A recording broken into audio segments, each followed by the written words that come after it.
3 hours is your chance to talk to author, doctor, and U.S. Senator Tom Coburn. The acclaimed author of Breach of Trust will talk about long-term deficit reduction, health care, the future of the Republican Party, and more. The second-term senator from Oklahoma's latest book is The Debt Bomb, a bold plan to stop Washington from bankrupting America. Senator Tom Coburn, who was Roscoe Filburn? Roscoe Filburn. Let's see, I'm trying to recall. The case from the 1940s, the Commerce Clause? Oh, sure. Roscoe was a chicken farmer and also a wheat farmer. And Roscoe sued the federal government when they told him that he could not raise the adequate amount of wheat that he wanted to, because the government had decided they were going to control wheat plantings.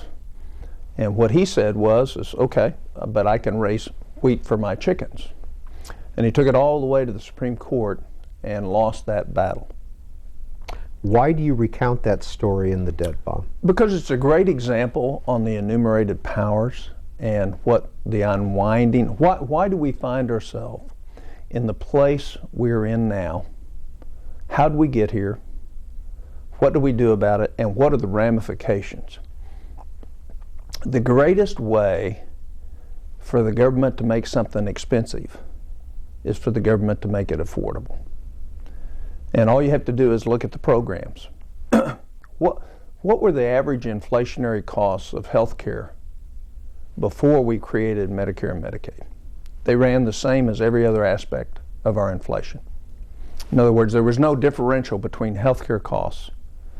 Now that we have a government program, what has happened is healthcare costs are 2, sometimes 3 times the rate of the average inflation in the economy. So what you did is, number one, is you had a Supreme Court ruling that it was in the best interest of the country to take away the liberty of individuals. And the Congress had actually gone outside of the enumerated powers, which lists very specifically what the Congress can do, and yet the Supreme Court held up the abandonment of the enumerated powers and also the trumping of the 10th Amendment.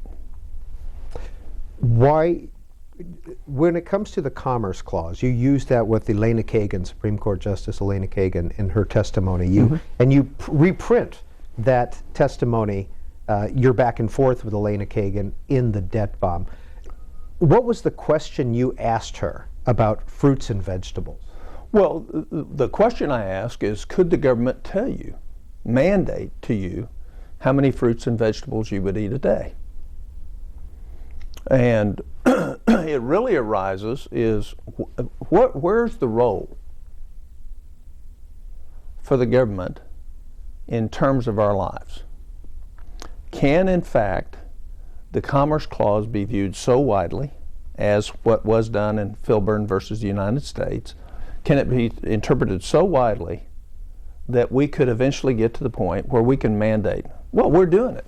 We're doing it right now, matter of fact, because the new rules from the United States Department of Agriculture to the schools on terms of what they'll feed in the school lunch program, we're having an uprising across the country because of the rejection of what the government is saying, here's what you have to eat. Here's what's available. So the point is our founders knew that for true liberty and freedom to be there, there had to be personal responsibility. And when the government goes beyond the level of which a prudent exercise of government, I'm not against government, but I recognize there's limitations in terms of what the government can do. But the limitation is based on what we can do well. And as you look at what we're doing, matter of fact, the debt bomb exposes that, the Back in Black that we put out and the oversight that we've done over the last 8 years shows where we're not doing it well. And so the idea is to raise that question in the consciousness of the readers of the book.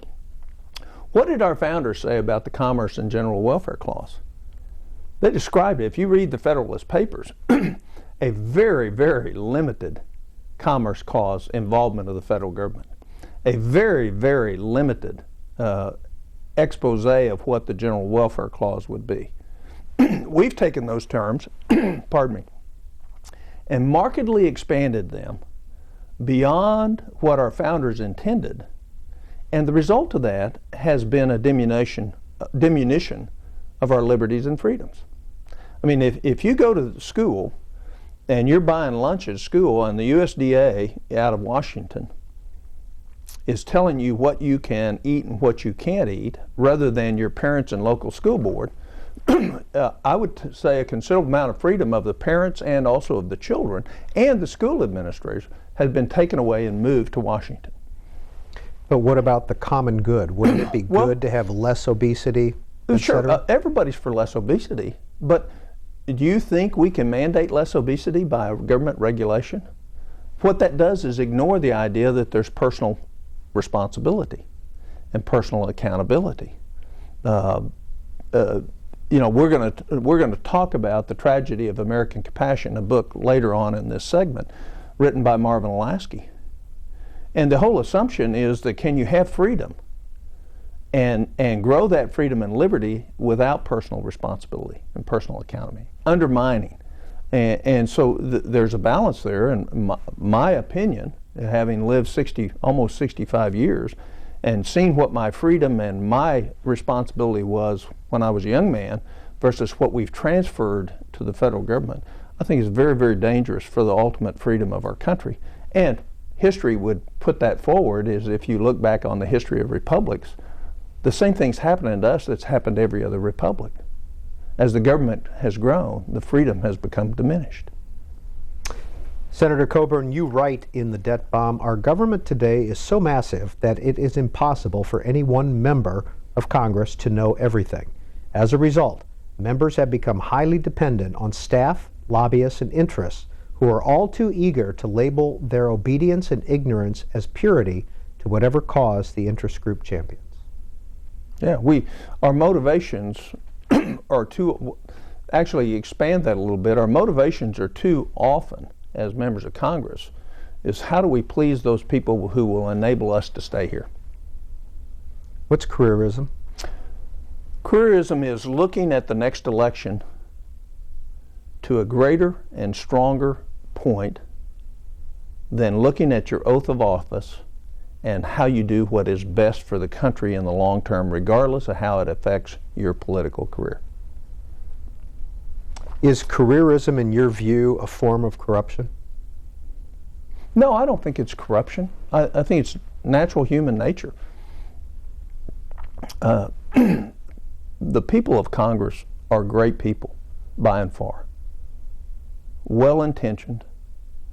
They love our country. They want what is best for the country, provided they can still have a say in it. And so you get the natural tension of do I do what's best for the country, even though it hurts my political career. And those are pretty tough decisions, and only very courageous people will do that routinely.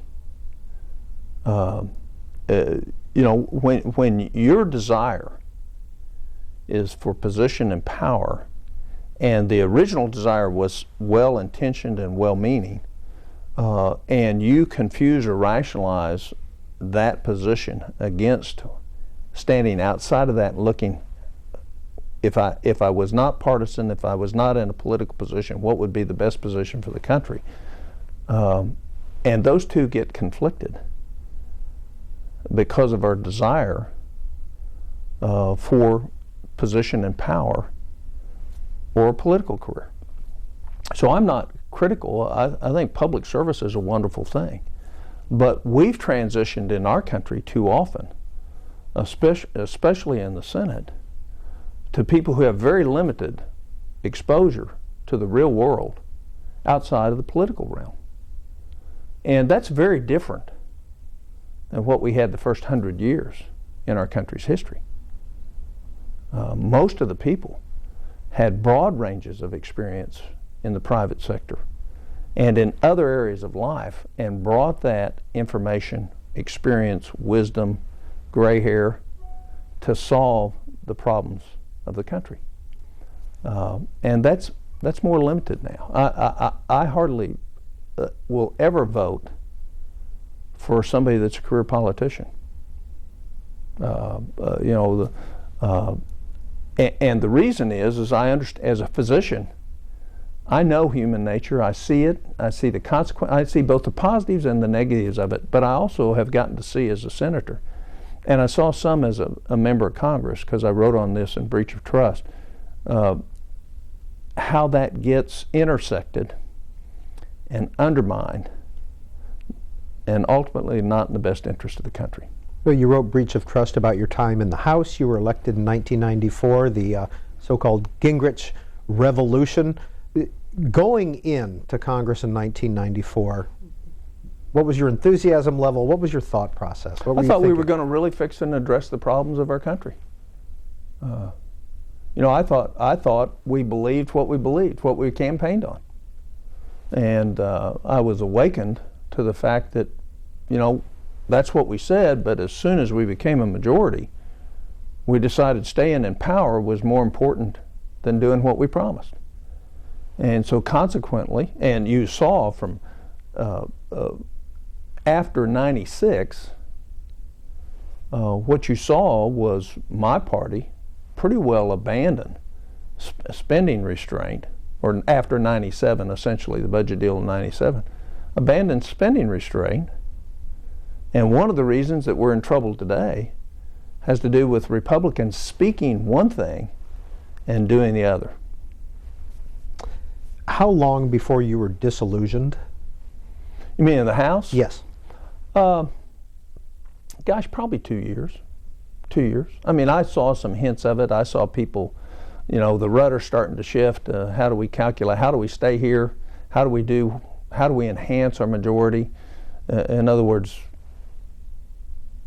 my thought is this: is it's wonderfully okay to lose an election if you do it based on principle and sticking to the core values that you promised your voters that you would do. In Breach of Trust, How Washington Turns Outsiders into Insiders, you write, 10 things Congress doesn't want you to know about how it does business. Number 1, the Appropriations Committee staff knows more about the content of spending bills than elected representatives serving on that committee. Number 2, Congress routinely uses emergency spending measures to permanently increase spending. Number 3, members are routinely bribed for votes by being given total control over millions of dollars to be used for their pet projects. You want to address any of those first 3? Well, let's address the third one first. If you have a transportation bill and they want your vote on the transportation bill, what they'll do is call you up and say, where do you want to spend this 40 or 60 or 80 million dollars? So here you, as a member of Congress, can go and politically benefit either your weak areas by saying, look at this road I built for your town, or look at this bridge I put over the new bridge I put over the water for you all. In other words, I can use the power of the purse to enhance my own standing personally. And when that was offered to me, first of all, I tape recorded it and put it out. And that was the phone call from the Transportation Committee. Bud Schuster was the chair at the time. Yeah, and I put it out because there's no way I know where the next stoplight ought to be in Oklahoma. There's no way I know what the number one priority is. And so when this same thing happened in the Senate, not long after I came to the Senate, I directed all the money that was transferred to me, I think it was $80 million, to go to the State Department of Transportation director, who is from Oklahoma, who has the responsibility of making the priorities and working with the Oklahoma legislature.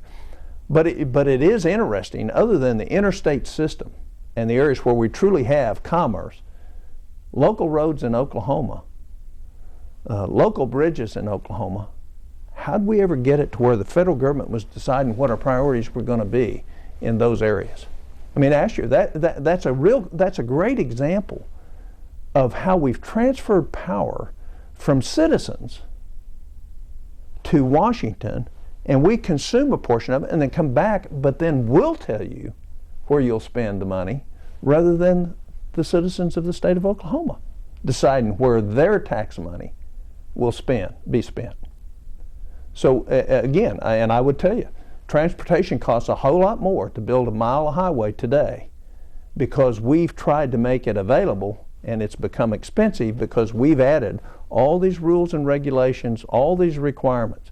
You know, a large portion, about 18% of the federal highway budget, doesn't go to build the first bridge, highway, or road. It goes for enhancements. It's not something that the people of Oklahoma necessarily want. They could do it if they wanted to, but we mandate the percentage that you have to spend on something other than that from a gas tax, from putting gas in your car. I mean, to me, that's ludicrous. Those are nice things, but you know, the debt bomb is about what's getting ready to happen to our country, why it's getting ready to happen, and what the possible solutions to get out of it are. Here's a great example of how we got in trouble in the first place. Because what our founders believed was that we were to have a very limited central government. And I absolutely believe that we should have a limited central government, but it should be authoritative in terms of the areas that we gave it responsibility. But beyond that, what you do is you totally diminish all these laboratories of experimentation, all these regional differences. When you take it and pull that power away and set it in Washington, what you're doing is markedly diminishing the liberty and freedoms of the people outside of Washington. Is it tempting? Is that money tempting?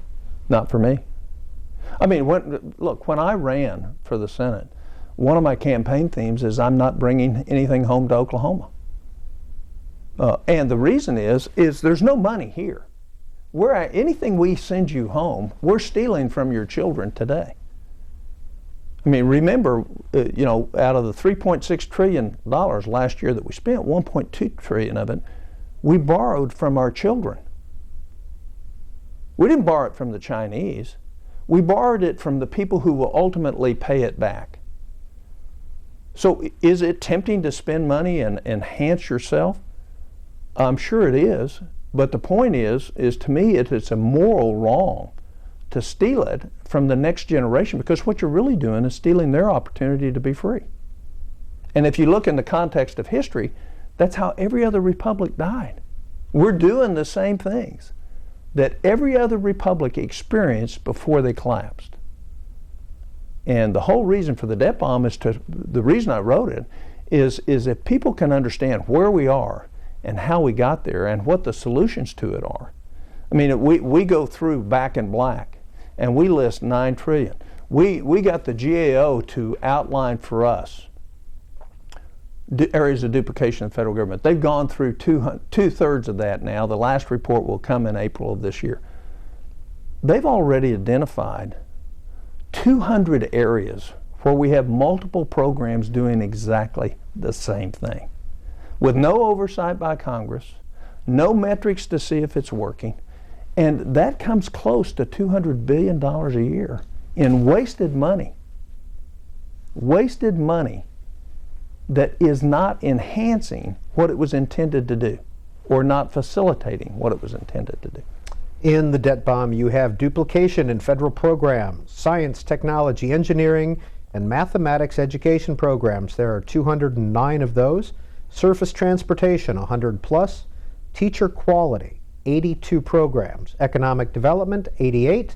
Transportation assistance, 80. Financial literacy, 56 different programs. Job training, 47 different job training programs.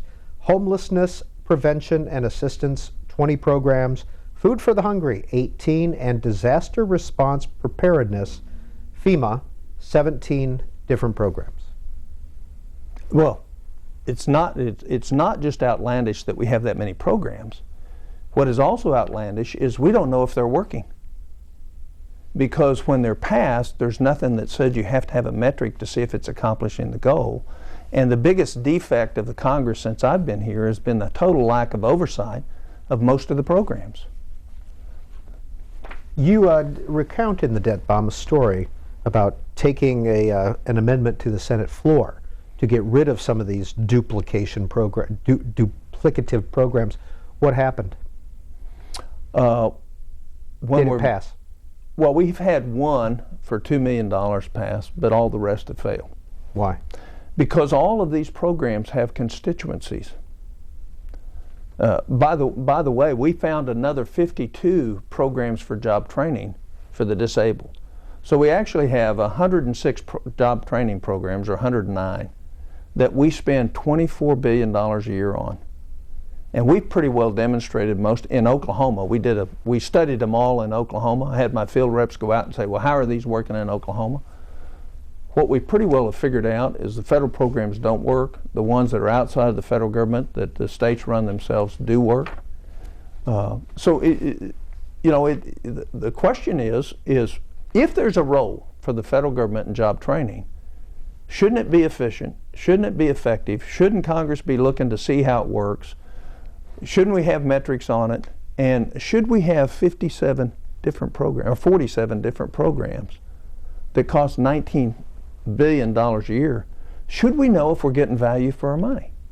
And so what happens in Congress is if you question that, the first thing people will do is, you don't want people to get job training. In other words, you get demonized. And so I've pretty well gotten used to being demonized now. There's not a subject I won't take on if I think it is appropriate for us to look at it. But most people won't do that because they don't want to get labeled as saying, I don't want to help people with job training. I don't want to be accused of not solving the problem. So therefore, cover my eyes, cover my ears, cover my mouth, and let it continue. I mean, ask yourself this. Thomas Jefferson said there's no role for the federal government in education. If we want one, we need to pass an amendment to the Constitution to do it. Now, he was for changing the Constitution to get a role for education. But he said there wasn't. How is it that we have all these teacher training programs run by the federal government costing $1 billion a year, run out of Washington, to train teachers who are actually a local and community and state responsibility?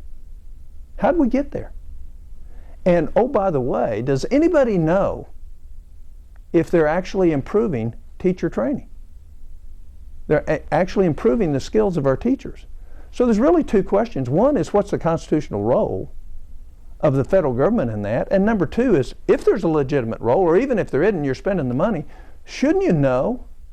Shouldn't we have, when we pass this, say, here's the metrics in which we're going to use to measure whether or not a teacher is effective, or whether the teacher training programs are effective?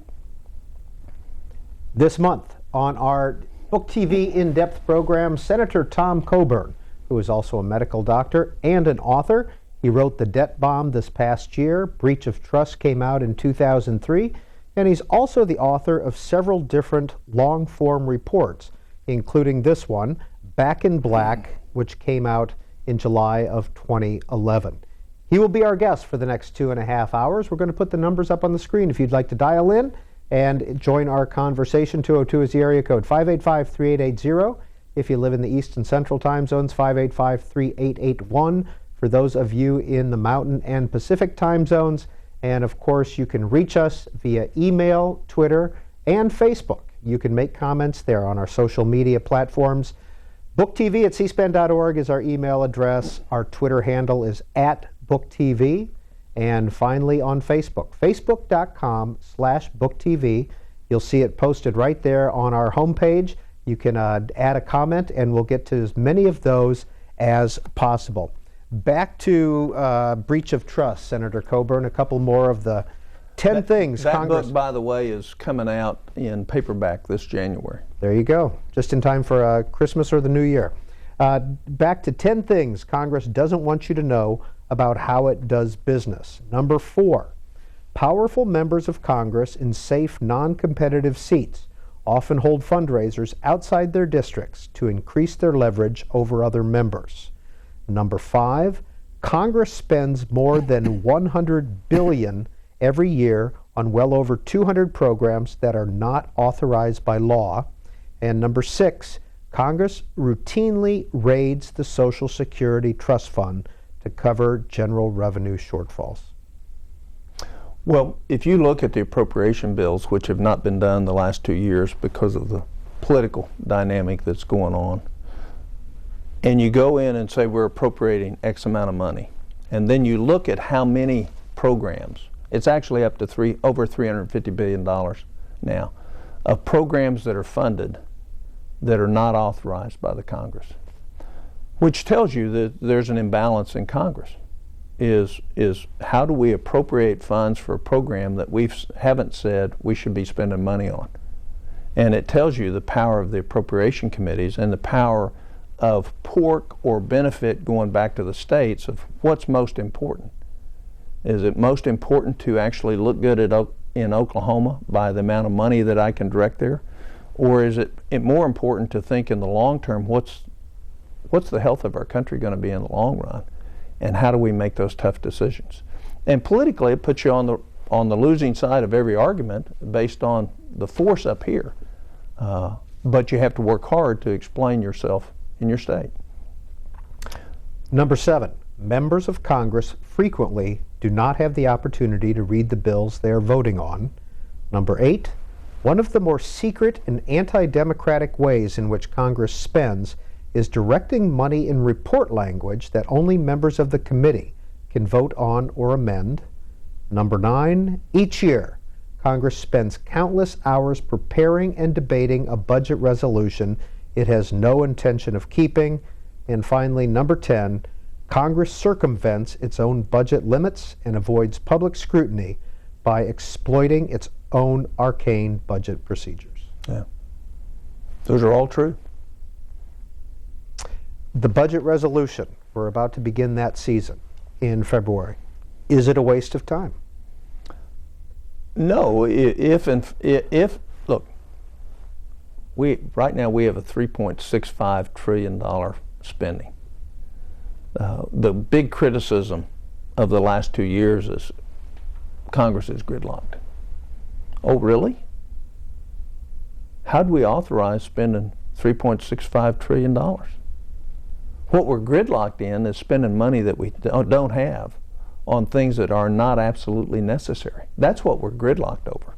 And we're gridlocked over that so that we can make ourselves look good to our constituencies. So there's no gridlock when it comes to spending your kids' future in Washington. We wouldn't have spent $3.6 trillion if we'd had a budget last year. But we did a continuing resolution that passed, which means it's bipartisan, passed a Republican House and a Democratic Senate, and the President signed it, and yet we borrowed $1.2 trillion that we didn't have, of which I would contend $600 billion of it was wasted.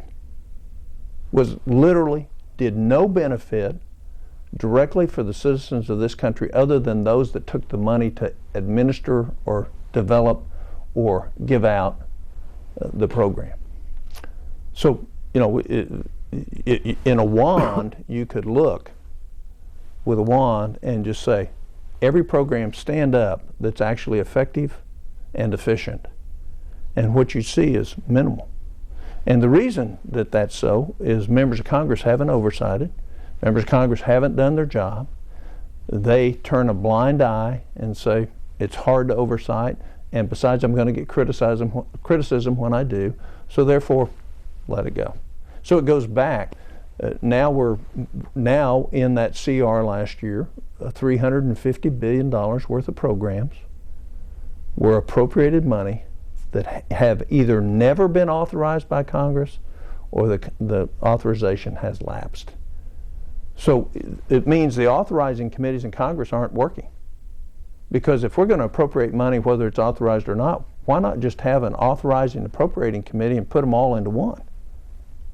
So we totally ignore our own rules. How much fear is there among members of Congress of their constituents of criticism of not being reelected? Well, I think it runs the gamut. But I think you need to look at maybe a larger perspective. I was a businessman long before I was a physician. Built a business. I became a physician as an older individual. I was known as Grandpa in my medical school class and practiced for 25 years. My goal was to be a physician. I wasn't at the risk of my populace other than my reputation with my physicians, my patients. So if you put it in context, it depends on what the goal of a member of the House of Representatives or a senator is. If the goal is to fix the problems in the country, to create at least as good a future for the next generations that follow us as we've had, and if that goal is above your personal goal of getting an office that has notoriety, power, and position, then you're going to do fine, because you're going to keep that fear in perspective. When your number one goal is the position or the notoriety, and the secondary goal, which helped you get to that goal, is to secure the future, what happens is how you value your position on certain policies changes. That's not impure. That's not terrible. That's just human nature. So I make the point in the debt bomb is this: if you're ever going to solve this problem, if we're ever going to secure our liberty and the freedoms for our kids and our grandkids, you got to quit sending career politicians here. Senator Coburn, did you get any hostile reaction from your colleagues from the debt bomb or breach of trust? No. Well, I did some on breach of trust. I don't think many of my colleagues have read the debt bomb. But I'm pretty honest. I mean, I'm sitting here talking to you about this, and I make those speeches in my own caucus, and I do that on the floor. I'm okay to take the consternation and criticism of my colleagues if I actually think our country's in trouble, and it is in trouble. We're bankrupt. It was a great article. If you take generally accepted accounting principles, the same thing C-SPAN has to operate under, the same thing every other business has to operate, most county governments operate under. We right now have $88 trillion of things we're going to have to pay for. We have no idea where we're going to get the money over the next 75 years. 88 trillion. That's about 1.05 trillion more in bills coming due than what we have over the next 75 years if you didn't grow the government or the economy at all. Why have we put ourselves in that position? And so the fact is we're now, the Federal Reserve has increased its balance sheet. In other words, it's created $2 trillion worth of funny money. They printed $2 trillion worth of money. And ultimately, the pain of that is going to fall on the middle class and the very poor in this country. And it's going to defeat what both parties say they want. And yet we don't have the courage today to make the tough choices, even if it means we lose our seats, to secure the future for this country. We put ourselves first instead of the country first. It is not hard. If any American citizen, if they read Black and Black, they can go to our website and read it. There's a lot of common sense ways to save money in there. Just this last week, the Air Force announced, this is a great example, in the federal government this year we're going to spend $64 billion on IT projects. That's $64 billion. The GAO says at least half of that will be wasted. In other words, it'll never get completed, it'll never do what it's supposed to do. In Back in Black, we had a program in the Air Force that we said, you ought to cancel this. Now, we said this 2 years ago. You ought to cancel this because it's never going to work. All right? Here's how inefficient government is. This last week, the Air Force canceled it, finally. They spent another $100 million on it before they canceled it. They paid a settlement fee to cancel it of $8 million. But two things didn't happen. The person that was responsible for that contract didn't get fired and wasn't held accountable. And the company that didn't provide the service didn't get sued to get our money back, the taxpayers of this country. Nobody runs their household that way. Most state governments don't operate that way. But we are totally incompetent when it comes to spending America's taxpayers' money. So why would we continue to waste $32 billion a year on IT programs that don't work for the federal government? You know, that's 60% of what they want to take additionally out of the Pentagon. And that's government-wide. So why would we do that? Where's the leadership in the Congress say, we're going to get this stopped? We're going to have a special subcommittees that look at this, oversight it, look at the bad actors in government, and we're going to demand the people who make those decisions get fired, and the companies that are not performing pay the money back. None of that happens. So you can defraud the federal government, you can not perform on a contract, and you can do it with impunity. And that's because members of Congress are basically not willing or inexperienced to not know that you ought to be able to hold people accountable for what they say they're going to do. Whether it's a federal employee, a procurement employee, or the company that's providing that. And that's just one example that happened this week. Senator Coburn, what was the business you built before you went to medical school? My father had started a machinery manufacturing business for ophthalmic products.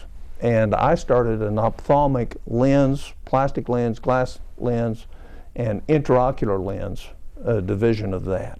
And I did that actually in Southern Virginia. I lived up here for 10 years, from 69,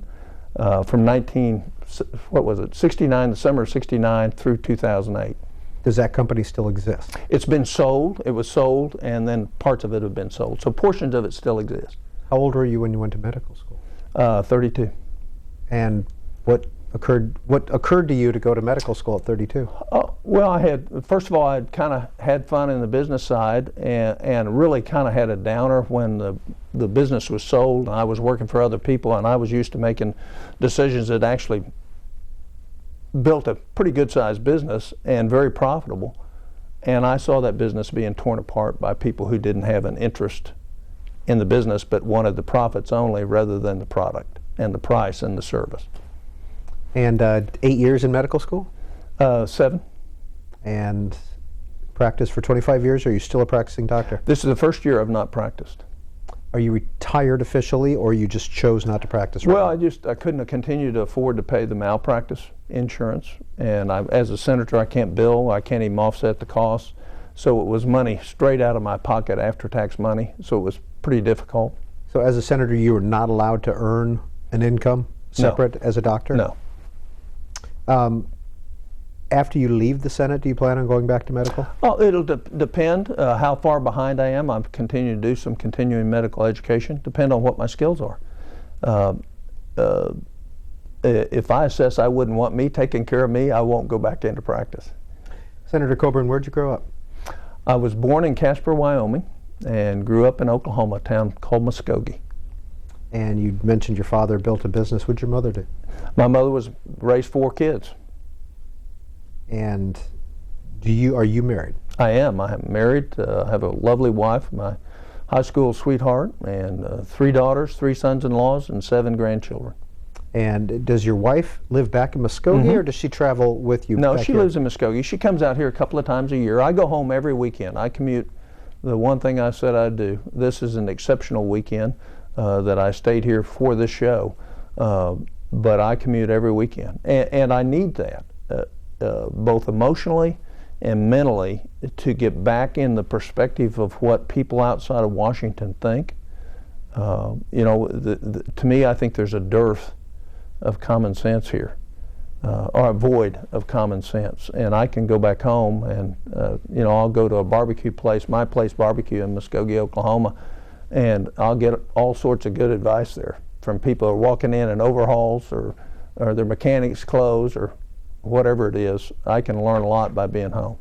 In Breach of Trust, you write, wherever members of Congress go, it seems everyone is reminding us that we are at the center of the universe. The typical meeting with constituents or business groups begin with them showering praise at the feet of their representative. Well, if you want something, what's the best way to do it? Sugar or sour? And but it's the whole, is I guess I would say is it's important in life where you get your strokes, And if you get your strokes from your job or from other people, you're going to have a tough time in life because you're going to make some critical moral mistakes. I get my strokes from my faith and my family. I think my faith especially allows me to stand stronger when I'm attacked because I really think about, I really pray about, and I really try to think long term. I'm not running again ever for a political office. When I ran for the Senate, I said I won't serve more than 2 terms. It was a tough decision for me to do this a second 6 years. So, to me, I don't have to face the voters. So I can speak pretty well plain.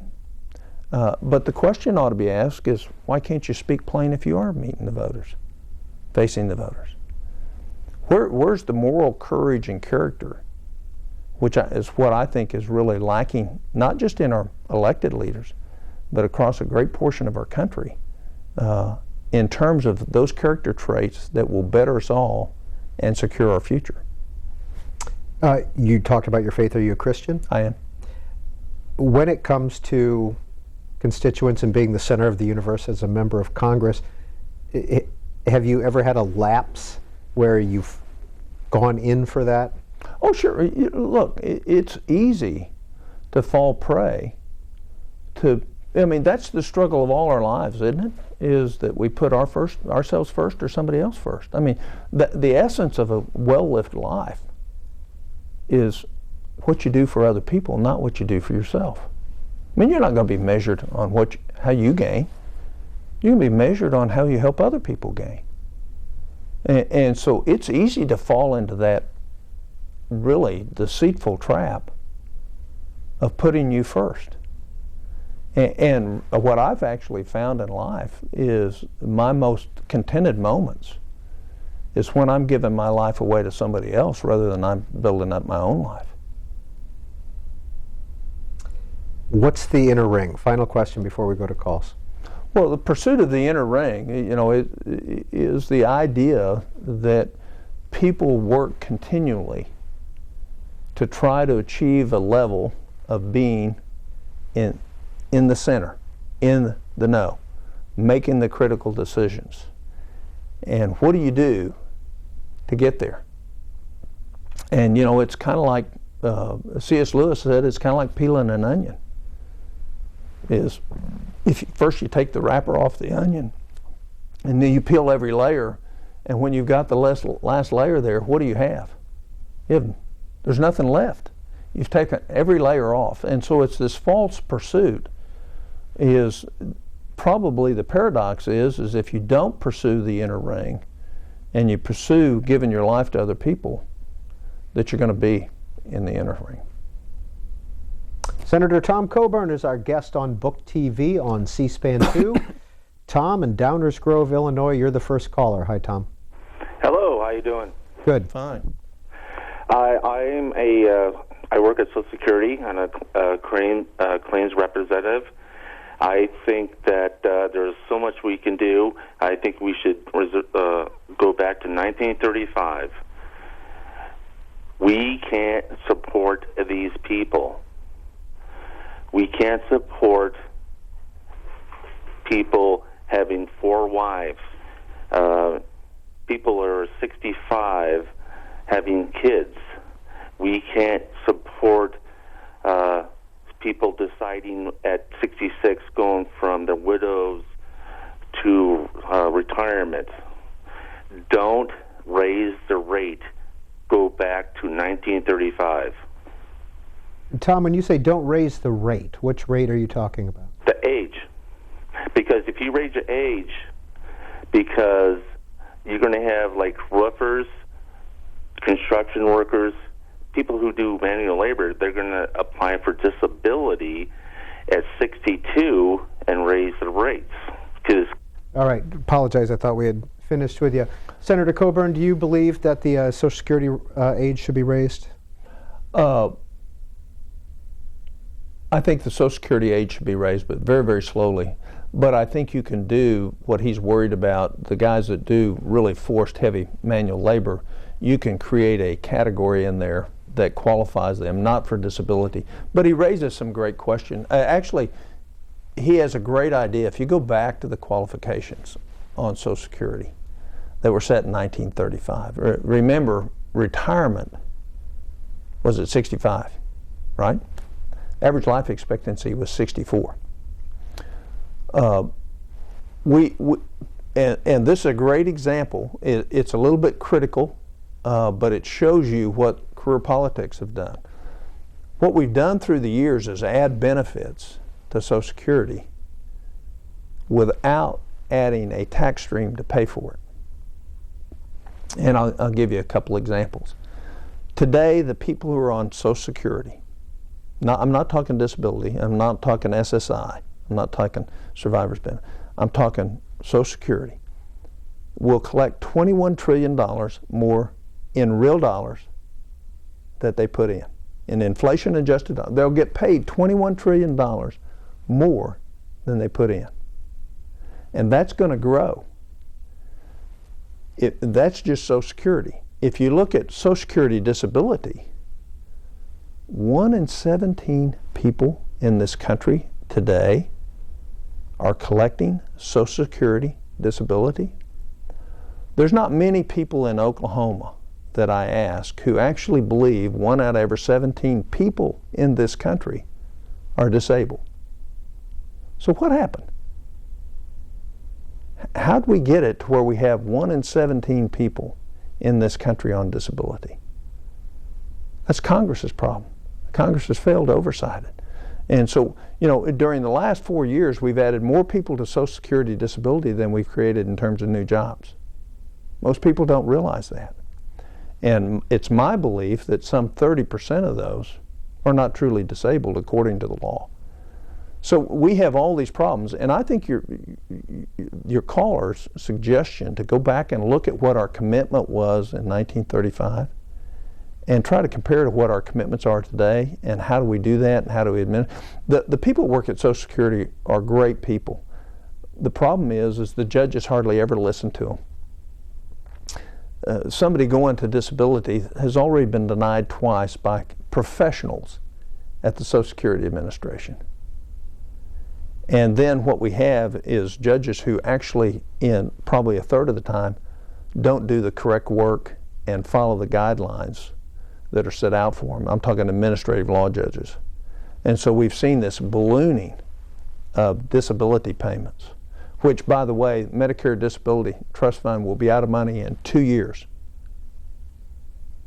And at the end of 2014, we'll be totally out of money, which means everybody who's truly disabled will be getting a reduction in the amount of their payments every month. So, the Social Security taxes on your salary over the next 18 years are scheduled to go to $198,000. In other words, that will be taxed up to $198,000. And we'll probably, eventually we'll have to go higher than that. But when we do that, that means those that are paying those higher amounts are actually getting paid out more. So we have to figure out a way to fund that. To go back to the point in the breach of trust. We get excess monies up until 2010 in Social Security.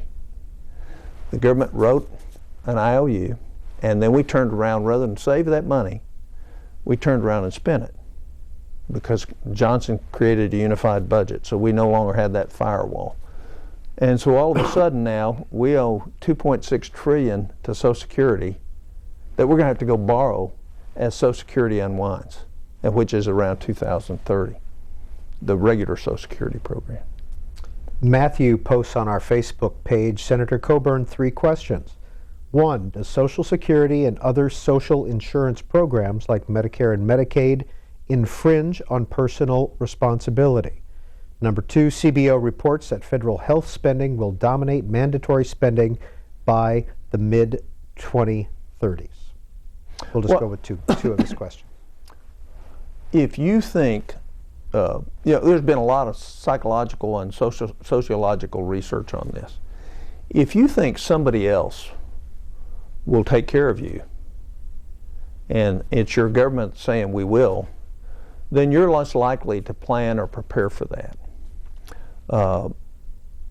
And CBO is right. That's why the coming tsunami of my generation, which I will hit 65 in March, and there's 3.5 million of us this next year that become eligible for Medicare, and the next year 3.5 million of us become eligible for Social Security, because that was in the Tip O'Neill Reagan fix. That's why the demographics are so important when you have healthcare costs rising. So it's a hard question. What the government has done has undermined our personal responsibility, because if I can pay a flat fee at the beginning of a year or monthly to where I have no other payments on my health care, if I'm a Medicare, and I don't have to worry about it, most of the time I'm going to do that. But what does that do to the consumption or overconsumption of health care?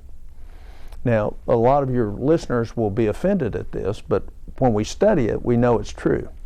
If you're a Medicare patient and don't have a supplemental policy and have the exact same disease set as one that does, exactly the same outcomes, except the ones with supplemental policies consume 23% more Medicare dollars.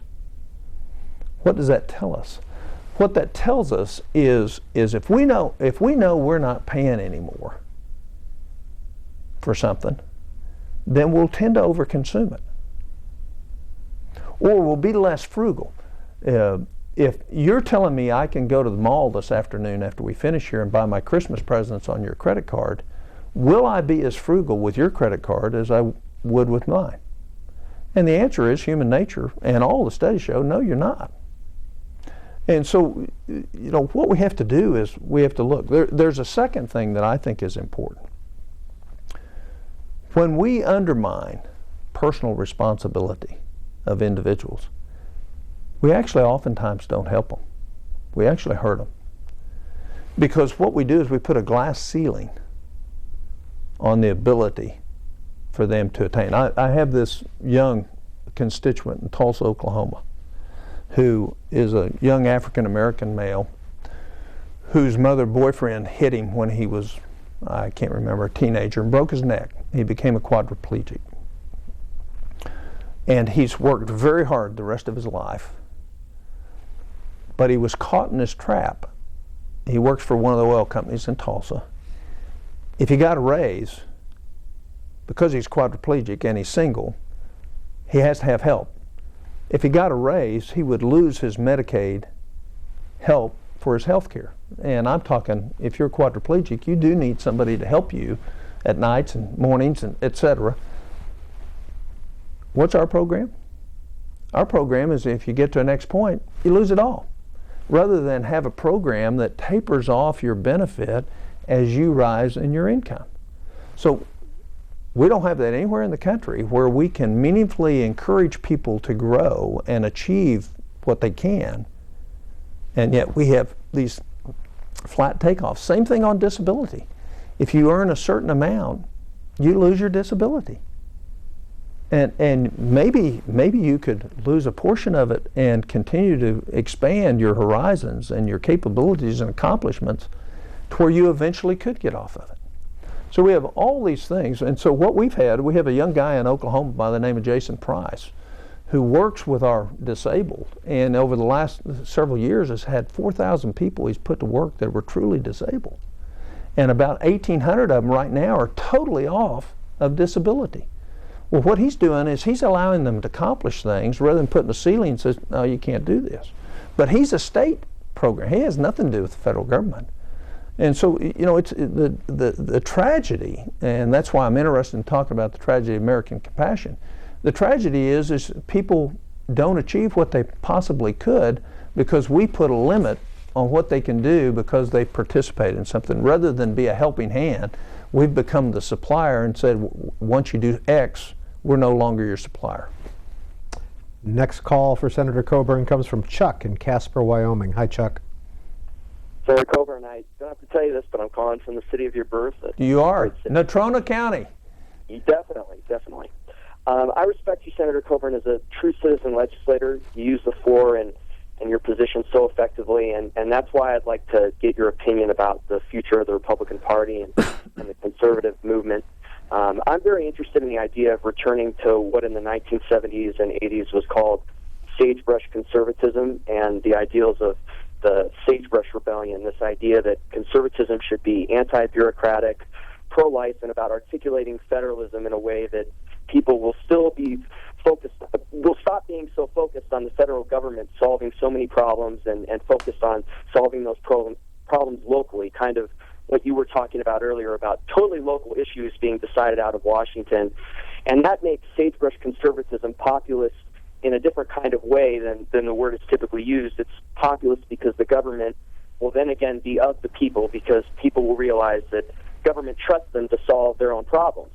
And I just was wondering how you define sagebrush conservatism and what the Republican Party is doing now branding-wise that prevents it from fully being a sagebrush conservative party. And the other quick question I had is, you mentioned in the press conference for the Back in Black deficit reduction plan a ton of times that this isn't a budget. And is there a way you could also write a proposed budget that could be published in a similar format? Thank you.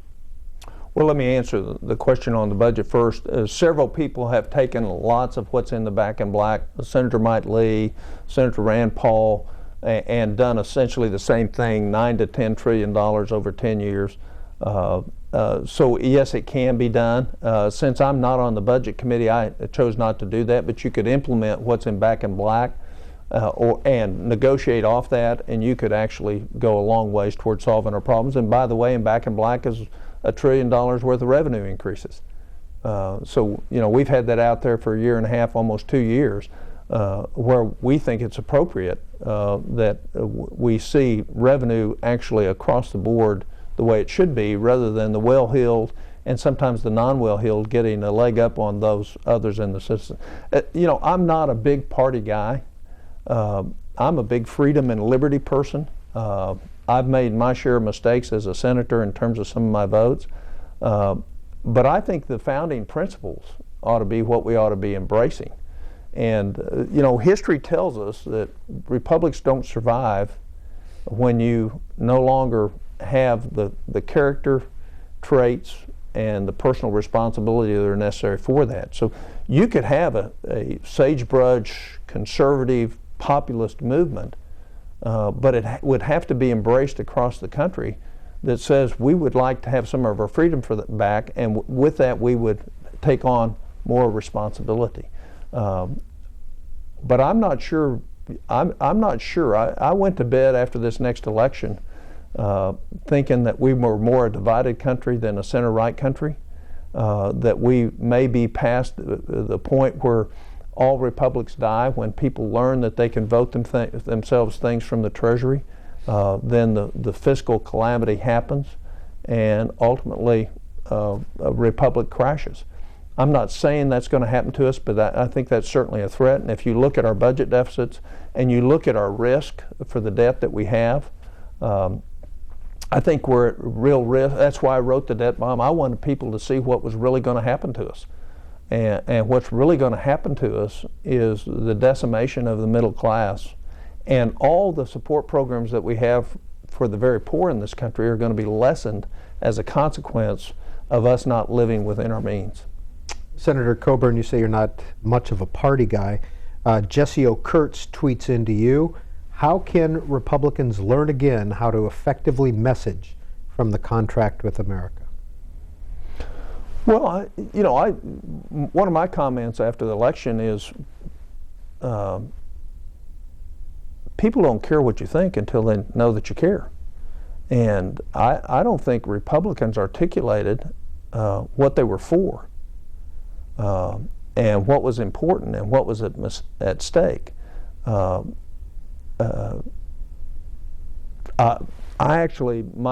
belief is we're going to have to suffer some of the consequences of our poor governing over both the Republican and Democratic administrations.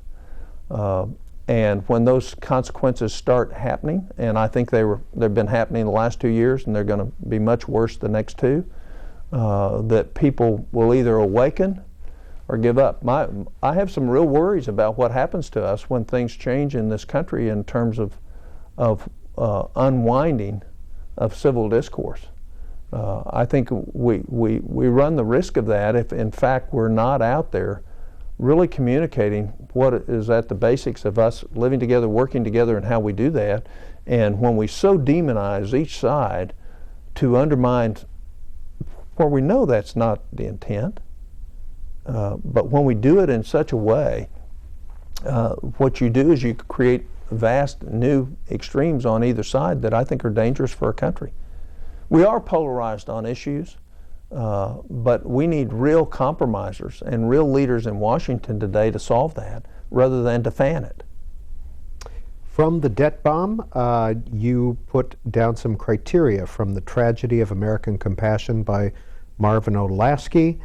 Give relief only after personal investigation of each case. Give only immediately necessary articles. Give what is least susceptible to abuse. Give only in small quantities in proportion to immediate need and less than might be procured by labor, except in cases of sickness.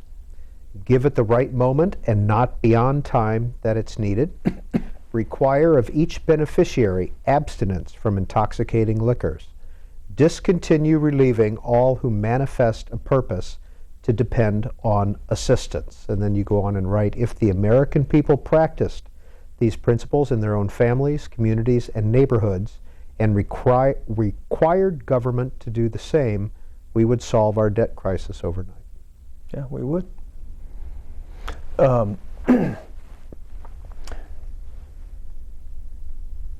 It's important that when we go to help somebody, that we don't just help their immediate need, that we give them the courage, the confidence, and the support to help themselves. And my contention is too often in our hearts of compassion from Washington, our well-meaningness, that we have lost a lot of the ability to allow people to help themselves. Because if, Senator Jeff Sessions just put out I think in October, the Senate Budget Committee looked at all the programs and what the average family beneficiary was on all the social welfare programs. It's around $50,000 a year per family. Well, think about that. That's without taxes. That's greater than the average per capita family income in the United States. So we've now moved those, and this is not to deny anybody that really needs our help, but what we've now done, we have a safety net that is equal to average per capita income in this country. And so what that does is that takes away any incentive to better yourself because you're equal with everybody else in terms of the benefits. That's significant. Very significant in terms of motivations, in terms of people bettering themselves, in terms of people reaching higher. That's a worrisome statistic. Shannon, Portland, Oregon. Good afternoon. This is Book TV on C-SPAN 2. Hello, Mr. Coburn. This is Shannon. Hi, how are you? I'm doing well, thanks. I just want to start off by saying you're a great man of integrity, and it's a pleasure to talk to you. Thank you. I'm an FDR Democrat, and we've crossed this bridge before, although obviously it wasn't quite as grave a situation when it comes to the debt. When you're talking about $88 trillion, you know that money can't be paid back when we're just trying to purchase our way out of it. So what's wrong with going back to what FDR did and doing large-scale infrastructure projects to put people back to work that have a real living wage so that we can start to pay down the debt? Thanks. I don't think there's anything wrong with that, but you can't do both. We don't have the money to do both. So what you'd have to do is scale back some of what we're doing to be able to do that.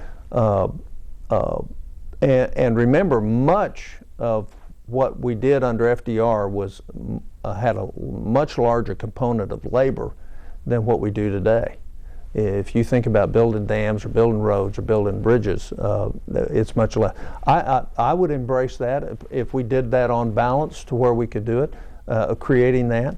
But I would also say I'd probably think it could be administered better if you did that on a per state basis rather than through the federal government.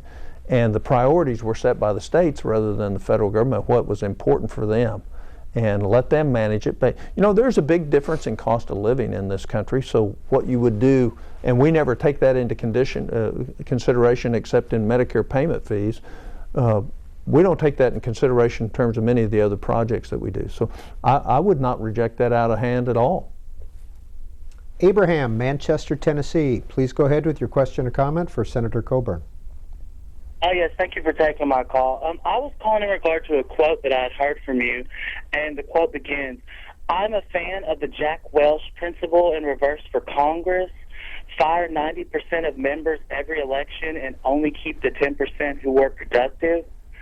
My question to you, Senator, was, do you consider yourself the 10% of being productive in Congress, and can you elaborate on what specifically you have done to help reduce our government deficit? Sure, I'd be happy to.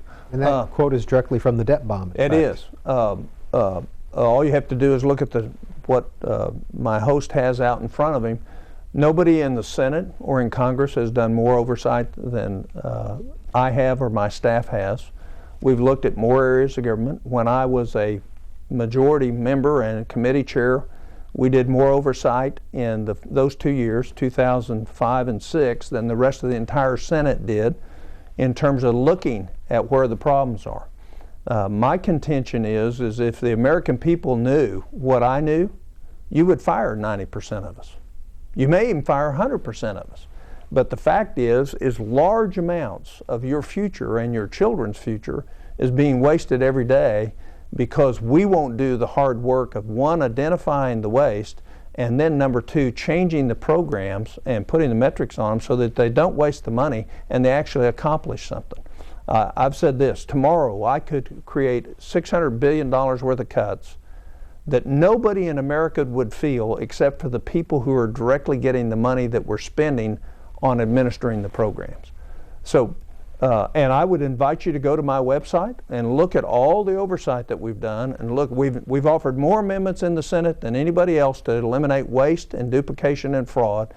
Go look at those and then ask yourself why the other 90 senators, doesn't matter what party they're in, haven't done the same thing. Because if they were doing the same thing, what I think you would see is a totally different Congress.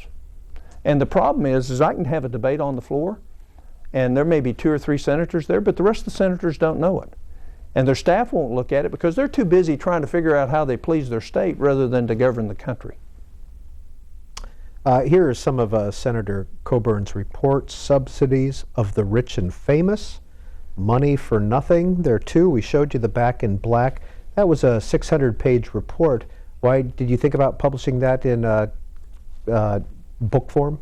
No, well, no, not really, because I did that with federal money, and that would spend a ton of federal money to do it, and people can get it on the website. I mean, you can go and go through that. It's searchable. It's easy to look.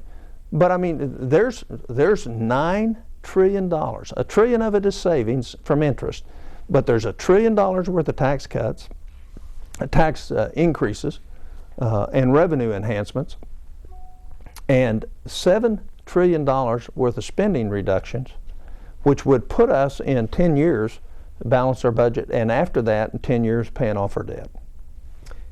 When you talk about tax increases and revenue enhancements, what would you be in support of? Well, I think if you look at the one thing that we put out in terms of the subsidies for the rich and famous, what a lot of people don't realize is the well-connected and well-heeled in Washington create benefits in the tax code that benefit themselves. Doesn't benefit the average business, doesn't benefit the average person. And so we outlined in that subsidy of the rich and famous, I think about $29 billion per year if you go through everything that the very wealthy get back from the federal government. And some of that's Medicare and Social Security, I'd readily admit that.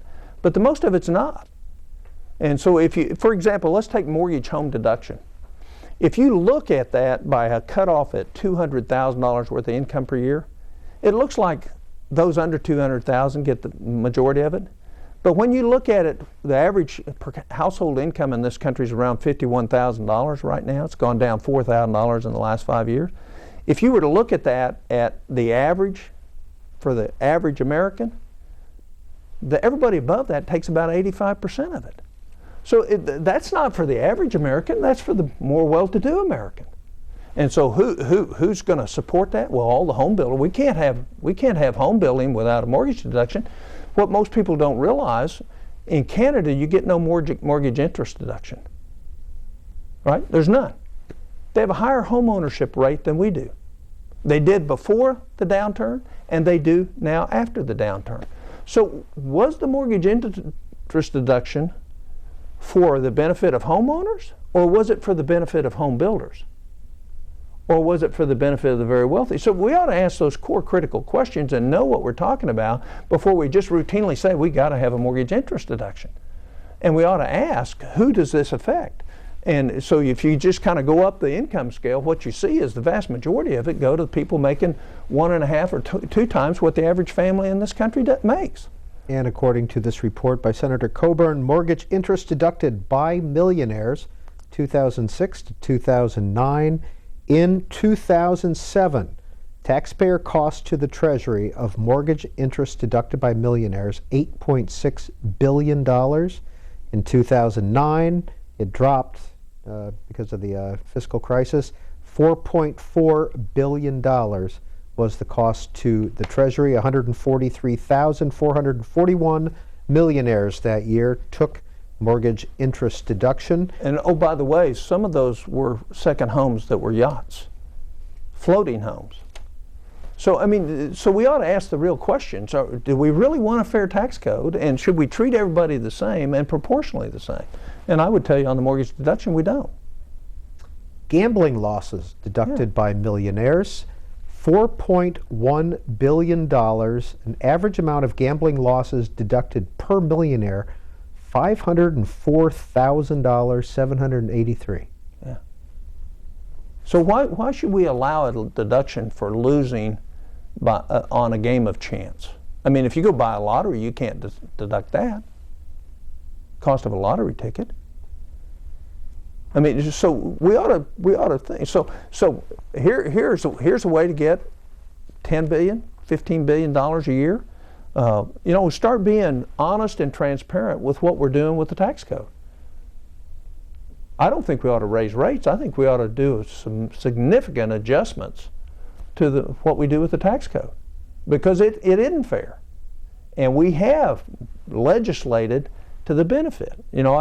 I recently was attacked because I went after the ethanol blending.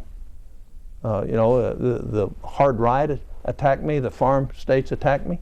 But the fact is we were paying large oil companies 40-some cents a gallon to blend ethanol into gasoline that they had to do by law anyhow. And so we saved $6 billion a year, and 36 of my Republican colleagues agreed with me that we shouldn't pay $6 billion to have something that has to be done anyhow that's mandated by law. There's no incentive when you already have to do it. So that's $6 billion we didn't spend last year that we would have had we not have gone after that. And by the way, under all the debate in Washington, that violates the Grover Norquist American for Tax Reform pledge, because you took away a tax break without giving an additional tax break somewhere else. What we ought to do is give a break to our kids. Next call for Senator Coburn, Betty in Chattaroy, Washington. You've been very patient. Go ahead, Betty. Yes, it's an honor to talk to you, Mr. Coburn. Pleasure to listen to you. I have 2 comments, one on Social Security. I have a brother who is in his 60s, and he has 2 children under the age of 18, and he receives $1,200 a month from Social Security. I was about dropped when I heard that, because him and his wife do not need that money. How old is he? He's out of 67, I think, now. I never even knew that older Americans who had children were allowed to get Social Security for those children. I was floored, if I'm interpreting this right. And then the other comment was, you are so right on if the consumer had some money in the game as far as health care. I remember when our co-pays were $15, I think I overused my medical insurance, and as soon as it went to $25, I woke up and went, man, I don't want to pay this much for just to go in for a cold or something. I'll just sit it out and deal with it. And it is amazing how human nature works that way. Well, I think you're right on. We're all that way. I mean, you make it easy for me to not be responsible. Most of the time, I'm going to choose that path to not be responsible. But there is a legitimate position that we as Americans ought to say. We ought to say, for our fellow citizens, if you're sick and you're in trouble, there shouldn't be a way that you lose your home and lose your life savings because of an illness. So what we ought to have is, if we're going to have a true government involvement in healthcare, we ought to have an indemnification where nobody loses their home and loses their life economics because of a health issue. And so what we ought to do is ensure at a maximum amount you're ever going to pay per year rather than a minimum amount you're going to pay per year, and we'd see behavior change. From Elliot Cantor, this email: I am always puzzled as to why otherwise intelligent people, such as Senator Coburn, often confuse Social Security with talk of the budget deficit. The only connection I know of between the Social Security Fund and the federal budget are the Treasury bonds in which the funds are invested. If the government were to default on its obligations, then the deficit would be lowered by not having to repay those bonds, as well as those debts to all others, such as myself. Other than that absurd scenario, what connection does the senator see between the two, and why do politicians constantly conflate the two? Well, I think that's a good criticism, but here's why. Because if you look at Washington, in the early 80s, they fixed Social Security, right? They fixed it. Supposed to be fixed. Well, guess what? In less than 20 years, benefits for Social Security based on the demographics and the taxes and everything else are going to decline. So if you're 45 now, you probably would welcome us putting a fix in that so that your benefit doesn't go down between now and then. The second reason is we conflate them is because this government, our country, is borrowing $100 billion a month. Borrowing $100 billion or printing $100 billion, depending on what bond sales. And the only way we're going to honor those bonds, the only way we're going to honor them, is to get our budget in control. Because not only in 2030, if we haven't solved it, first of all, we're never going to make it. And that's another point I'd like to make in this show. We're never going to get there the way we're going in terms of, it's never going to happen. But the point is we have to pay back that $2.6 trillion. Where do we get the money to do that if we're not solving these other problems over here on the non-Social Security budget? And remember, that's just a piece of paper. So let's say we default. Let's say we defaulted tomorrow on $2.6 trillion. Last year we had to put in, I think, about $70 billion of borrowed money back into Social Security. In other words, we reduced the bond payments, the bond indebtedness of the government to Social Security by about 70. Where did we get that money? We had to go to markets to borrow it, or we had to print it with paper. But either way, ultimately they cost us the same amount. One through repaying interest debt, the other through inflation. But we're going to have to eventually pay that money back. And so I would go back to what I said earlier. He's right, except the politicians have continued to improve the benefits without increasing the payments. And so all you have to do is go and look at the trustees report, where we're going to pay out $21 trillion in real dollars, not in inflation-adjusted dollars, more than the people paid in that are collecting that Social Security. So they're both tied together, because ultimately the government's responsible for that, because it'll never happen. The politicians are never going to let you take a cut in your Social Security payment, because too many people in this country have relied upon and plan for X amount of dollars to come. It may not be their sole retirement, but they're planning. The politicians will never say, sorry, you just can't have it. But what will happen, and this is the danger of where we are, and that's why I want to go to the other point. The worst cut in the world is inflation. It's the hidden tax that will kill the middle income and lower income in this country, and the very poor. Because what's happening now is we print money or create money. Ultimately, that's going to create inflation. And what that says is that if you own a home today, the purchasing power of that home ultimately will be less. The purchasing power of your IRA or your 401k or your savings account or your government will be less because those dollars will be worth less. And so what happens is that is a stealth tax increase on everybody in America. It's a stealth tax increase on the very wealthy, but they're the ones that it's not going to markedly change their standard of living. Everybody else, it's going to markedly change their standard of living. So we shouldn't be confused. We're in deep trouble right now, and if we don't put a plan in the next 18 months out that eliminates $4 to $6 trillion, you're going to see another debt downgrade. Within a year, you're going to see a debt downgrade anyway, I believe, even if we get an agreement, because the dynamics of both inflation that's coming and demographics that we can't change is going to overwhelm the system. And just go, if you want to look at this, go read the Social Security Trustees report, go read the Medicare Trustees report. It will scare you to death because the money isn't going to be there. Next call for Senator Coburn, Tane, King George, Virginia. Good afternoon. Hi, Senator. Good afternoon. I don't think most Americans realize that if you were a German senator, you would be dual-hatted, both as a state politician, a governor or lieutenant governor, and as a U.S. senator. They have a very different approach to their federal government than we do. In my book, Gridlock, I argue that maybe it's time to consider repealing the 17th Amendment and restoring election of senators to state legislatures. And I was curious about your reaction. Tane, very quickly, tell us about your book, Gridlock. Is it self-published?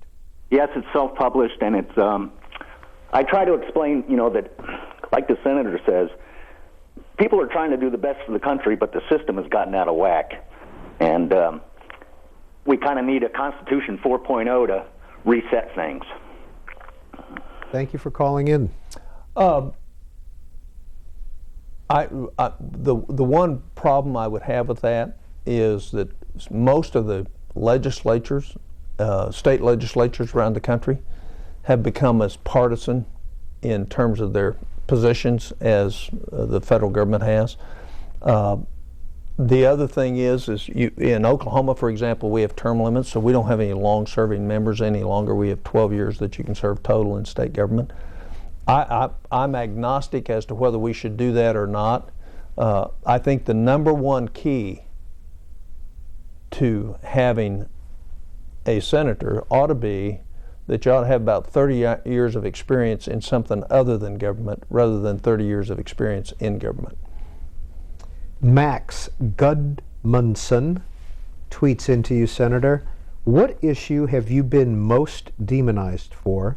When have your hands been tied to do the right thing? Oh, I think when I wanted accountability on the funds that coming out of New York or the funds for Katrina, a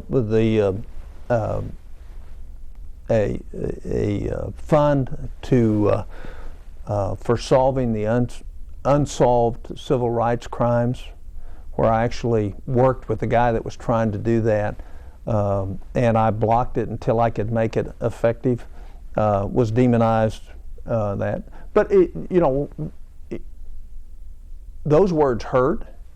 But those words, they're not true. So if you feel good about yourself, trying to do the right thing, even though it means you're going to take all sorts of hits.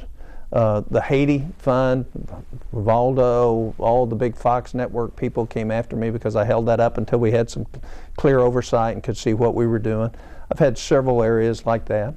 But I'm kind of used to doing it. I'm pretty careful. I think every penny we spend ought to be spent right. I don't think we ought to waste the first penny. And so I don't mind taking heat, asking questions, and taking the time to try to figure out where we're going to spend the money and whether or not it's going to be spent effectively and whether or not we're going to be able to have the transparency to see whether it's spent effectively. Tom Coburn is in his second term as a U.S. Senator. This is your final term. When is this one up? 16. And no way you're going to run again. How many terms did you serve in the House? 3. How many years between? 4. Bill, Manhattan Beach, California. Well, it's a privilege to talk to you, Senator Coburn. Good morning, Bill. You're one of my heroes, one of my very few heroes in Congress or in Washington. And I wish to heck that you had run for president. I know perhaps you'd need a face job so you look pretty like these other characters, but it's just I love that backhanded compliment. But I'm serious about that. You're one of the few that really run the place correctly, and actually there should be extracts from this in-depth interview, and you should at gunpoint sit all the other senators and the congressmen down and make them watch this, because it's really terrific stuff. Okay, having said that, I have 2 things. Your latest book, The Debt Bomb, you talk about the careerists in Congress and so forth, and people who understand already what's going on say, oh, he said it, oh, look at there, he said it. But the people who don't understand what's going on don't get it. And what you really were inferring is that people take campaign contributions for changing the tax code, which they do. And that's the only reason for having a corporate tax or any business tax, because ultimately the customer pays it anyhow.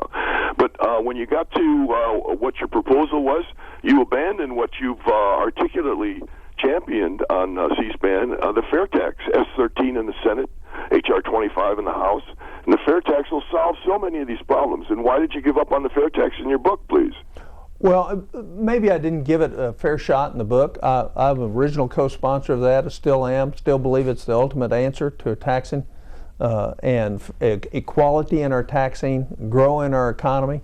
There's undoubtedly, it's the best way to tax. It also saves us 100,000 IRS employees.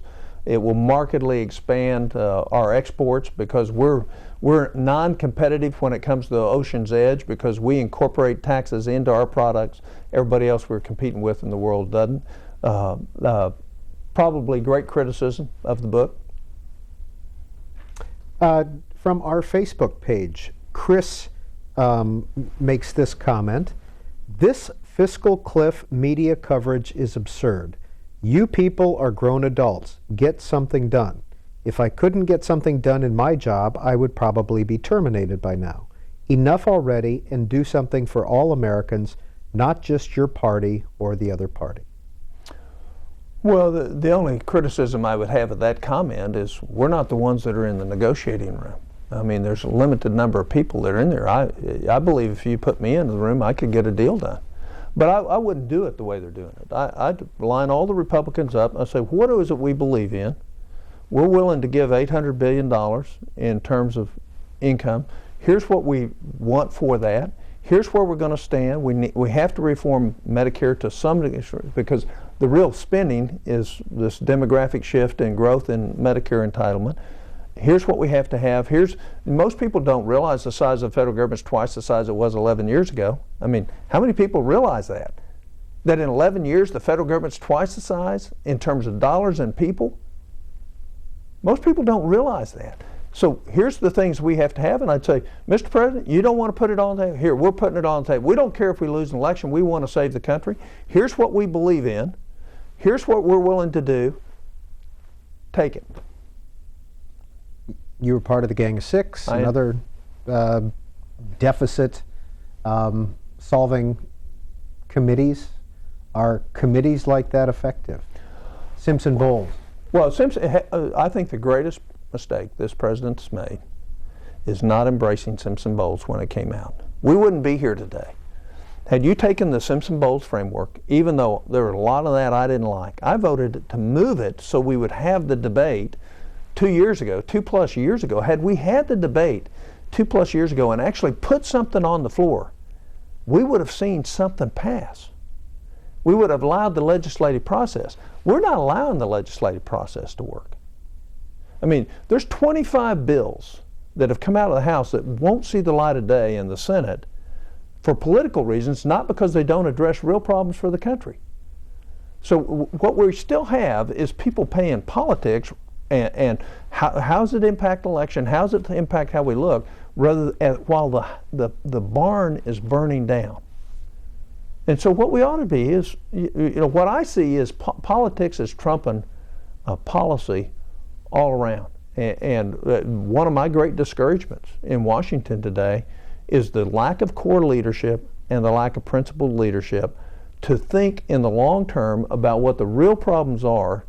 There's going to be Democrat and Republican Congresses and presidents, but all of them are going to be terribly hamstrung because of us failing to do what we need to do today. This is Book TV on C-SPAN 2. Our in-depth guest this month is Senator Tom Coburn. His most recent is The Debt Bomb, published this year. We have an hour and a half left in our program, and we will continue in just a moment.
We have had these explosions of knowledge in medicine, but we have not coordinated care. And all these services that we have end up having so many cracks that the cracks are as harmful as the diseases that we're treating. And you got to step back and ask, are we hurting people overall? I mean, on a global level, what are we doing sometimes? And of course, now we've got the Institute of Medicine report saying 30% of everything we do may not be necessary in healthcare. When we step back, 30% of all the medications we prescribe, the tests we order, the procedures. This is something, I think, which is, for the first time, really being called out as a problem. Dysfunction in the U.S. healthcare industry. Dr. Marty McCary on what hospitals won't tell you, from his latest, Unaccountable, next weekend on Afterwards on C-SPAN 2's Book TV.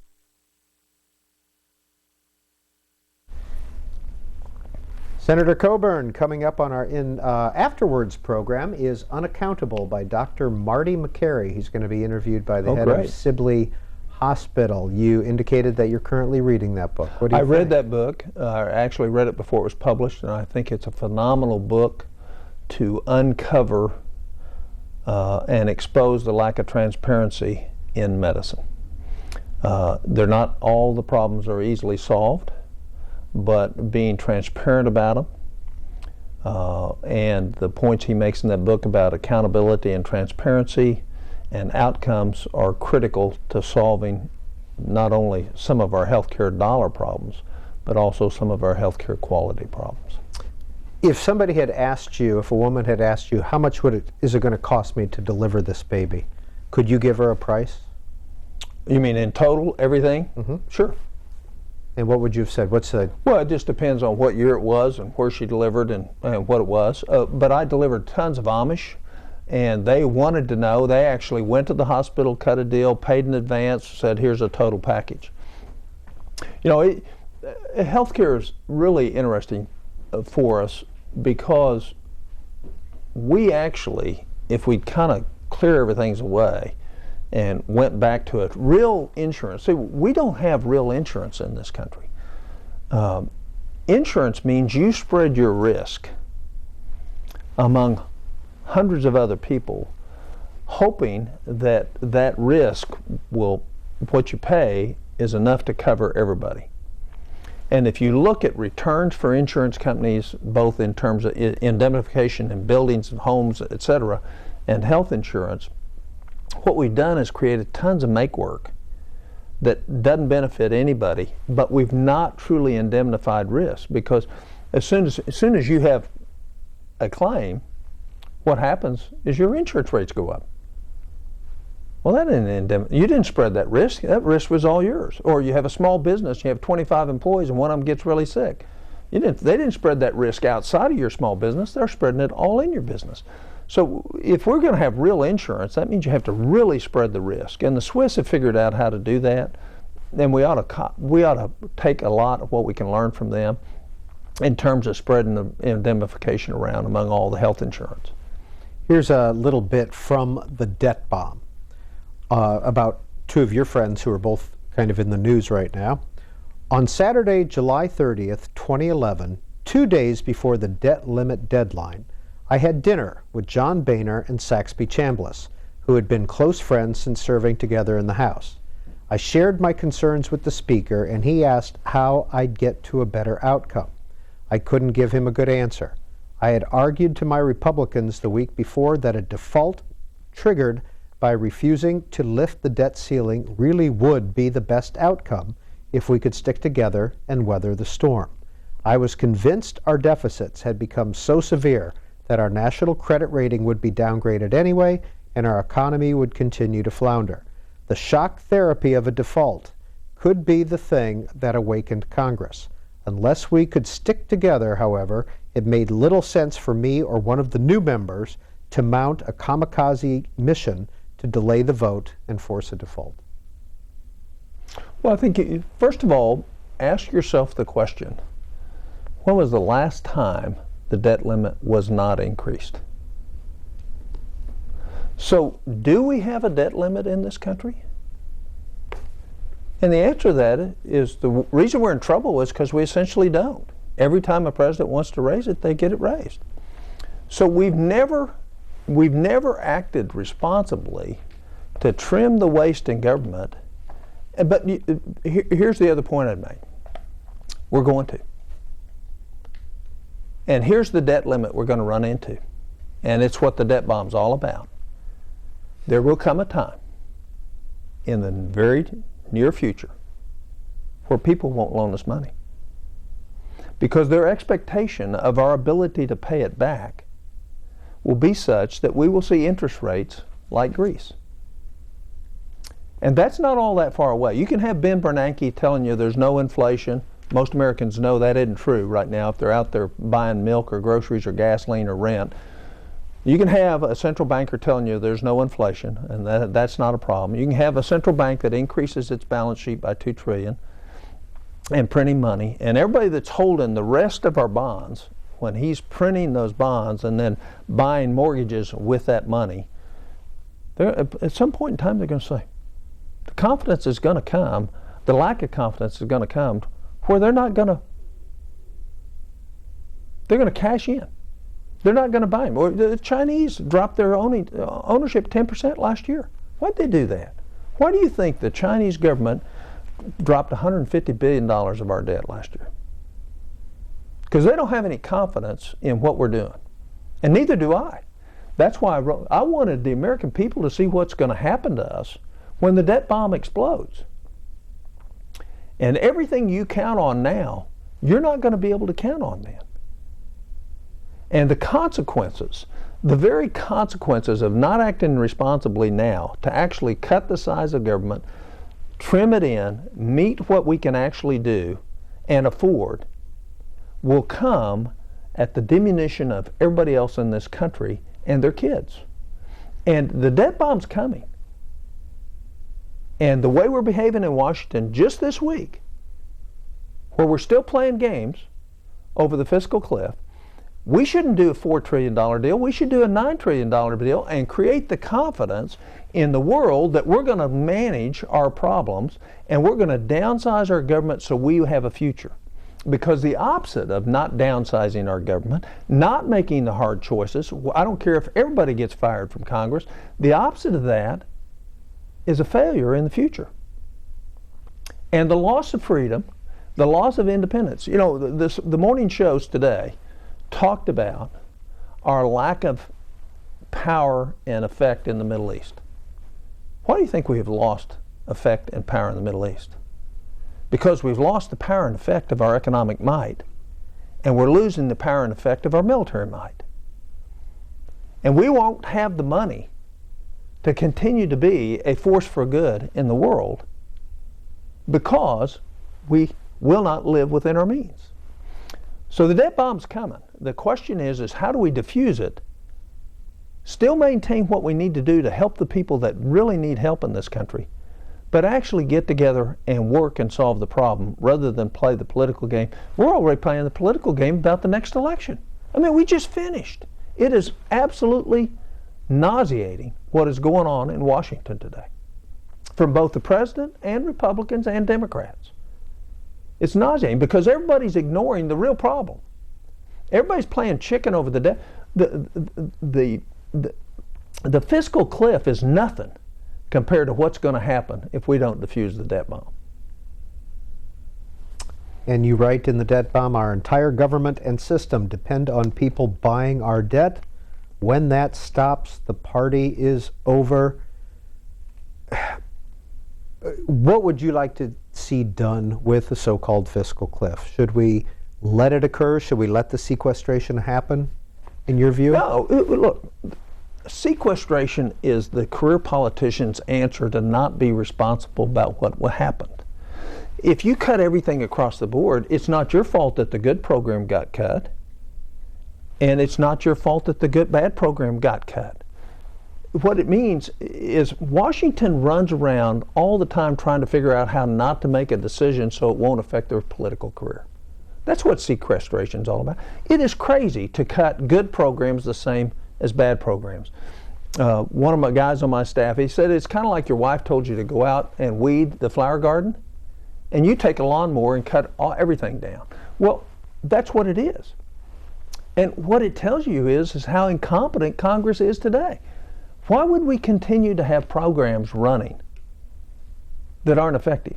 And yet we do, to the tune of $600 billion a year. Why would we have $200 billion worth of duplicative programs? Why would we have $100 billion a year defrauded out of Medicare? I mean, those aren't my numbers. That's 3 independently published studies. $100 billion stolen from Medicare every year, and we're worried about the long term. And we haven't fixed it, and we got an incompetent bureaucracy in terms of addressing it? Why would we continue to do that? We don't have a debt ceiling, is my contention, because every time we run up against it, we increase it. So I think what we ought to do is we ought to say time out. This government's twice the size it was 11 years ago. There's a lot of great things the government does. There's a lot of great things the government does that are not within the enumerated powers. But the first thing, before we touch either of those two things, let's get rid of the stuff that doesn't work. And say to the American people, we've actually lived the last 30 years in this country off the next 30. All of us are going to have to participate in paying to get out of this hole, if in fact you care about your children. You know, I had this experience in an Oklahoma City town hall meeting. TRICARE for retired military was put in 1995. Everybody before that, when they were recruited into the military, was told you can have health care when you retire on a space available basis at a military hospital. I've not heard that from hardly anybody that's written to me that retired before 1995. It's all been now they promised me health care for the rest of my life. Well, that isn't what was promised. But since 1995, only have we started, barely, the premium for that health care hadn't increased. So for a family of 4, you get your whole health care for the year with no deductibles and no copay for $565 a year. That hadn't been increased since 1995. The cost of health care has at least doubled since then, and maybe more than that. And so I had a retired captain from the Air Force challenge me that I would, in Back in Black, think we need to increase that copay. And I'd say, everybody should have to sacrifice. Even you. You spent 20 years in the Air Force. You got another job now. You're collecting an Air Force retirement, and you only pay $575. Don't you think you ought to help participate? He said, I already did. I said, but you're now getting a benefit that was never guaranteed to you, and you don't want it increased. So if that's going to be our attitude, I can tell you our country's over. If we think none of us have to give, everybody's going to have to give if we're to get out of this. And we ought to have the leadership that says that plain. We ought to have the leadership that says we've made mistakes, Republicans and Democrats. We've played the political game. The bill is now due. There's no credit card that we can now go get to pay for the interest on the other 6 credit cards that we have. It is now time to make the hard choices. I'm going to lead to make those hard choices. I want you to follow us, because here's what's going to happen if we don't. And here's what's going to happen. Today we're at historically low interest rates on federal government debt. We have $16.4 trillion about this morning of debt. We're paying less than 2% for that, okay? Less than $325 billion a year. Our historical average is just shy of 6%. If you took us up to just the historical average, you're talking an additional $640 billion a year in interest costs. That's just to go to average. Well, if we get another downgrade, we're not going to just go to average. We're going to have to be paying a premium to what we've paid in the past. So if, in fact, we got to Greece-like rates, 12%, let's say 12%, on $16 trillion, that's $2 trillion a year. Where's that going to come from? So it's over. So default is coming. So either we're going to default, and countries default. So do we default, or do we keep our obligations and make the hard choices? And what the Federal Reserve has set up is to inflate our way out of it, with growing our way out of it, and taxing our way out of it, rather than trimming the size of our government out of it. To go back to the debt bomb and that paragraph we read where you had dinner with Speaker Boehner and Senator Chambliss, Senator Chambliss has come out and said he could see tax increases. Speaker Boehner has spoken about a grand plan. How are those two guys doing? Have you talked to them about those two things?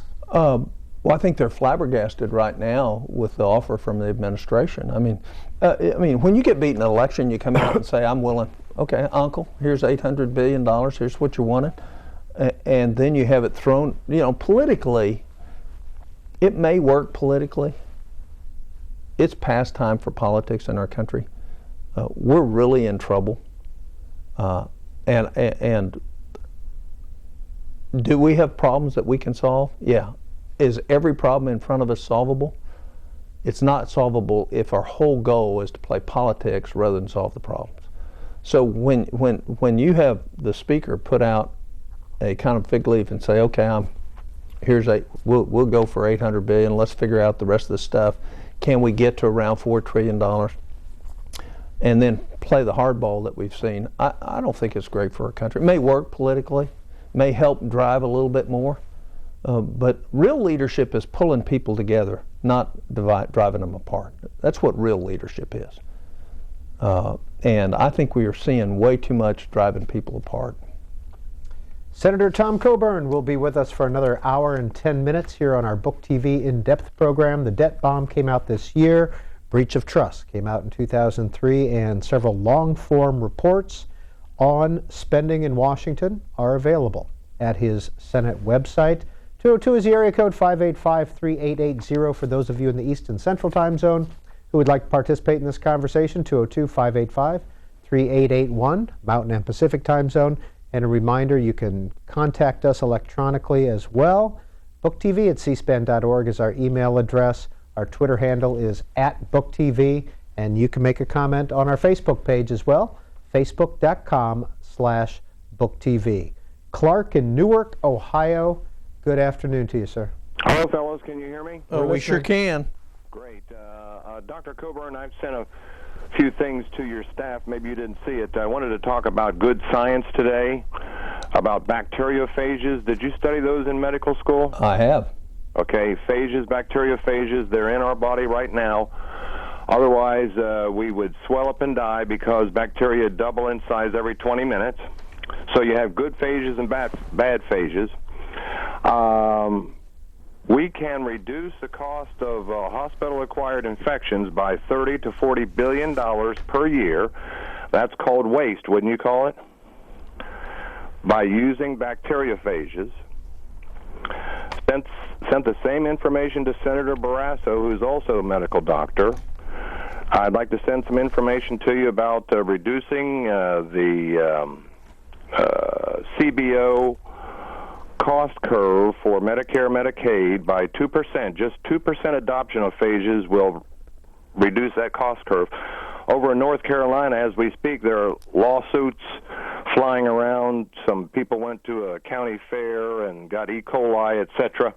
And the officials there, the epidemiologist says, she says, I know nothing of this. Well, we have CRE, carbapenem-resistant Enterobacteriaceae. Do you know what? I think, Clark, we got the point, and I think Senator Coburn probably has a response for you. Well, I think there's a lot of things that we're not doing in medicine that we could take a lead on and do. There's a recent article out that would save even more than that, talking about the actual function of the sodium-potassium pump and diabetes. Rather than being glucose intolerance, it's rather an excess of sodium in our diet, and that with tons of money, hundreds of billions of dollars in healthcare. Remember, we spend 17% of our GDP, about $2.6 trillion on healthcare, and a third of that isn't helping anybody. So I will ask my staff for the information that you've sent on Monday and do an inquiry as to that. John, Port St. Lucie, Florida. Please go ahead with your question or comment. Yes, I have two questions. I hope the producer can hear me. I hope I don't get cut off. I'm going to ask the first one real quick, and you might have answered this already. I just started watching at 1 o'clock. Will you run for president? No, I will not. Well, that's sad because, like previous callers have mentioned, you do speak, honestly, and you mentioned something a few minutes ago regarding how the budget has doubled. Well, $3.5 billion. That was our budget in 1933. Kennedy was the first one to have a budget over $100 billion.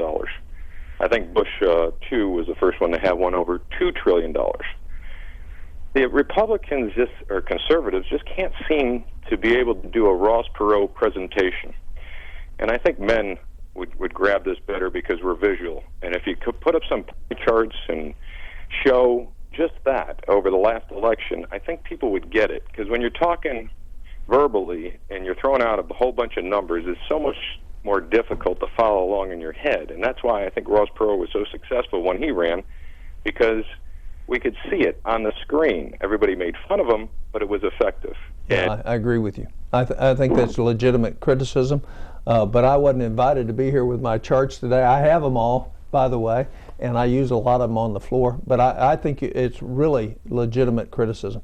Look, it's very flattering to have people say that to you, but you have to look at your skill set and where you think you're best, and you also have to look at your age and your health.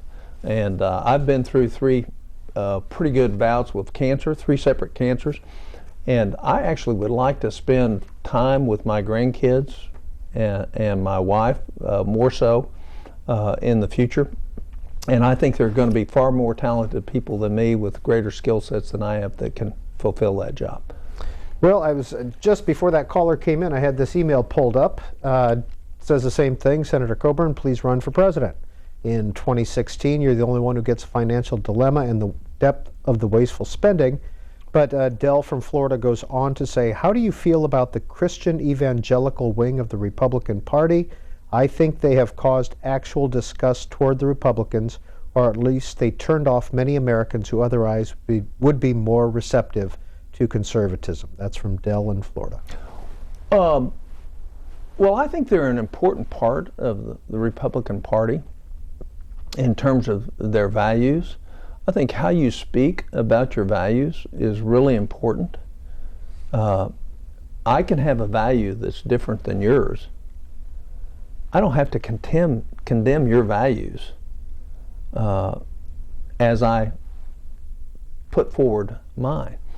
I think the idea of motives rather than heart are two different things. I think people who differ from me in my faith in terms of how they see things, whether it's abortion issues or sexual orientation issues or whatever it is, they can still love our country, have tons to contribute.